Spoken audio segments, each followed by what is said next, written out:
matando a los hermanos. En una época, creo que al inicio del año 1900, las comunidades de diferentes parajes vivían en diferentes lugares al borde del río Pilcomayo. Entonces hubo un momento en que un ganadero agredió a un indígena a mitad de camino y hubo un enfrentamiento así entre el indígena, era un joven, y se pelearon y murió el ganadero. ¿Qué es lo que pasó ahí? Empezó a emboscar a los indígenas que vivían en la zona del Espinillo, y me contaba, porque hay una anciana que pude entrevistarla, y me contaban de que la gendarmería empezaron a perseguir a los indígenas y le hacían cavar su propia fosa, enterrarla hasta donde termina el cuerpo y solamente quedaba la cabeza arriba. Entonces los gendarmes practicaban tiro para ver quién era el mejor tirador de las armas, y le preguntaba a los indígenas dónde está el asesino. En ese momento el que cometió este error era un indígena que no era de la zona, que se cruzó con el hombre, y la persecución fue brutal porque alcanzó hasta nuestra comunidad, porque mi papá también vivía en esa zona que se llama Loma Tuyuyú, que es una zona cercana a la ciudad de Laguna Blanca. Entonces empezaron a perseguir, a matar a los indígenas que vivían en la zona del Espinillo. Mataron, enterraron así, y lo que hacían los gendarmes era enterrar a los indígenas con las cabezas afuera, el cuerpo adentro de la tierra, y empezaron a rodear la cabeza a través de montando los caballos, y muchos de esos caballos pisaban la cabeza de los indígenas. Entonces cuando yo pregunto a los ancianos, decía: nuestra muerte, tal día nos mataron, y estoy mirando a una persona cuando él se refiere a su muerte estando hablando.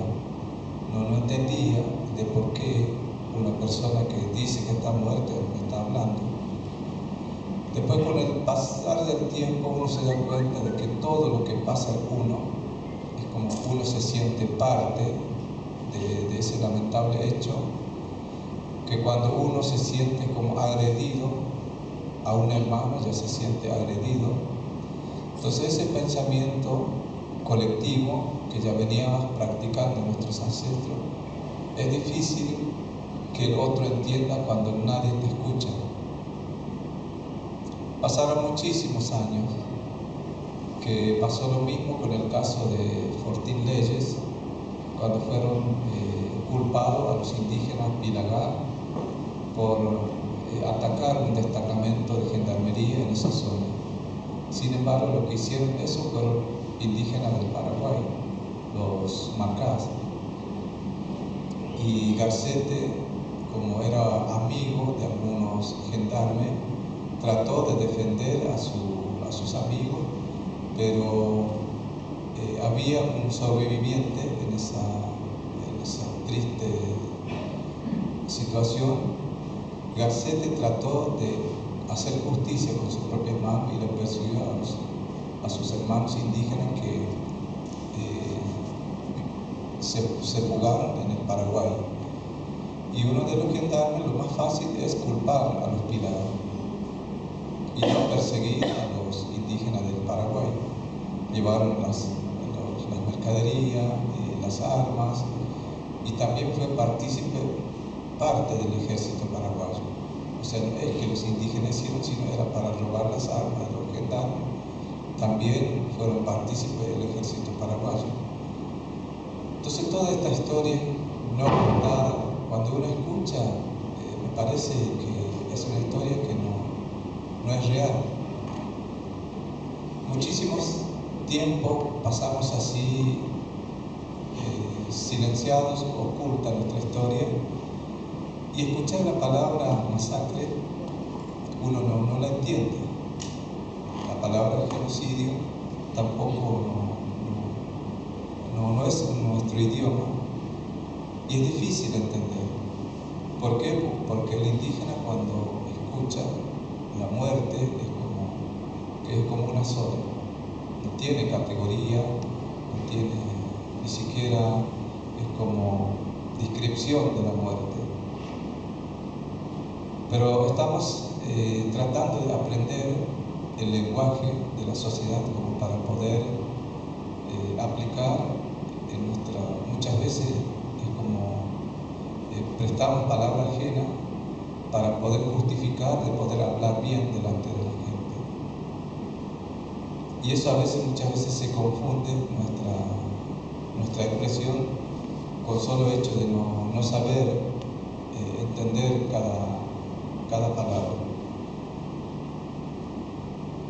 Hemos vivido históricamente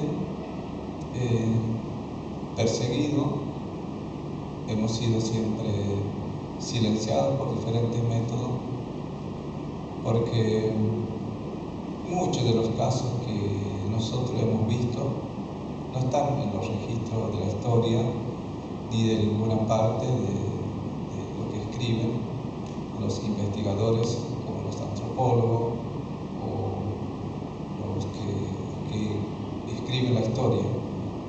Solamente siempre se escribe cuando el indígena es culpable de una muerte, y ahí el héroe siempre es el policía o el gendarme o el campesino.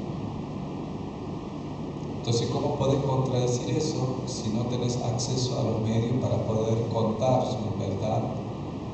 Y gran parte de esa verdad los jueces tampoco no le importan, porque se trata de un indio, y ese indio no se le considera como ser humano.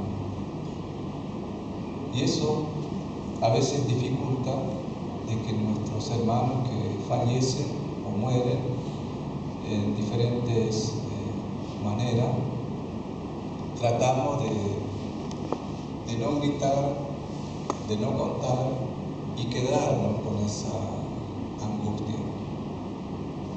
Y es difícil contar porque todos te miran mal, todos te señalan que sos un asesino o un salvaje, que no tenés corazón. Y eso hace que los indígenas se quedan con ese silencio. Y no es fácil vivir en el mundo indígena. No es fácil porque te enfrentas con todo el mundo. Cuando te manifestás, a pesar de que vos tenés derecho, el mismo Estado te niega ese derecho que fue escrito en la Constitución Nacional, en las constituciones provinciales, de no aplicar ese derecho que fue adquirido mediante la lucha de los pueblos indígenas. Toda esta historia que venimos padeciendo se va como destapando lentamente, porque escuchándolo a los hermanos que cuentan la historia de diferentes pueblos y de diferentes provincias, la muerte son similares, son muertes que no se puede justificar. ¿Por qué? Porque la vida del ser humano es tan valioso como cualquier vida.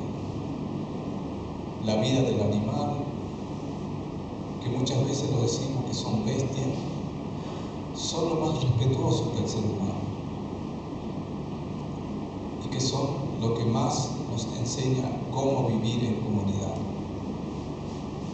¿Por qué? Porque el mundo animal tiene su líder, que ellos obedecen. Si vos le matás a ese líder,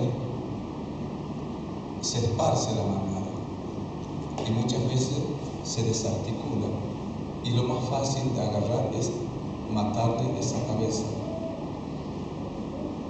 El mundo indígena, cuando ve esa figura, lo ve como sagrado. Lo ven sagrado, que no tiene que matar, hay que cuidarlo porque es el protector de la manada. Entonces, ¿cómo entendés si vos no sabés cómo vivir en comunidad? ¿Cómo podés entender si nunca le interesaste a curiosear ese mundo distinto? Lo ideal es acercarse, como dice el hermano, el de poder compartir un momento que uno pueda, de ir a las comunidades, hablar con la gente, porque lo que nosotros vemos siempre, la única vez que nos visitan es la época electoral. Todos nos abrazamos, nos besamos, compartimos la misma comida, y a veces los políticos se sienten en el suelo. Ya no somos diferentes, todos somos iguales. Termina la campaña electoral, ni se acuerda de que te conoció, ni se acuerda que trabajaste por él. Entonces, todas esas cosas que para nosotros, lo que nos enseña la gente que se le conoce como porteño, son gente que viene desde Buenos Aires, que son militantes sociales. Ellos van, duermen en nuestras casas, comen lo que nosotros comemos, pero nunca ponen las condiciones, nunca imponen su costumbre, sus valores. Y eso para nosotros nos hace bien, porque ahí, alrededor del fuego, intercambiamos ideas, intercambiamos el conocimiento, y esa gente aprende de nosotros y también aprendemos de él lo que él vive y lo que él aporta. Entonces, ese intercambio de conocimiento creo que es un intercambio que vale la pena fortalecerlo para poder entendernos como ser humano. Porque usted no se imagina de que yo nunca aspiré a ser líder. Yo perdí a mis padres a los 5 años. Nunca fui a la escuela. Tuve apenas segundo, tercer grado ya teniendo 11 años. Y no podías rendir porque el problema que tenía era el idioma. La maestra, que muchas veces me pegaba con el puntero o con las reglas grandes a mi cabeza por decirme que era burro. Entonces, porque yo no entendía lo que me decía la maestra, y la maestra tampoco me entendía. ¿Y qué es lo que me hizo? Desertarme para no sufrir esa violencia que muchas veces se dice educación. Y me voy en el campo y convivo con esa realidad que es mi mundo de convivir con los animales, por ese respeto que ellos tienen hacia nosotros y nosotros le damos ese respeto. No tuve la posibilidad de inscribirme en el registro civil porque yo no tengo padre y no tengo madre. Por lo tanto, vino una época de una ley de amnistía, me anotaron en el registro civil. Me pusieron la edad, me pusieron mi nombre, me pusieron lo que ellos quisieron. Y nunca rechacé porque era una necesidad. Después de eso, a los 2 años, me incorporan al servicio militar. Estuve casi 3 años en la fila del ejército. Lo viví en carne propia lo que es el maltrato de la vida. Pero nunca me sentí como maltratado porque lo vivía constantemente ese maltrato en mi propio mundo. Ahí me enseñaron a leer y escribir. Ahí aprendí el castellano a los 18, 19 años. Salí de ahí con un conocimiento mínimo. Ahí aprendí a relacionarme con la sociedad. Me fui a mi casa con otra idea, con otro conocimiento. y siempre la entrega de trabajar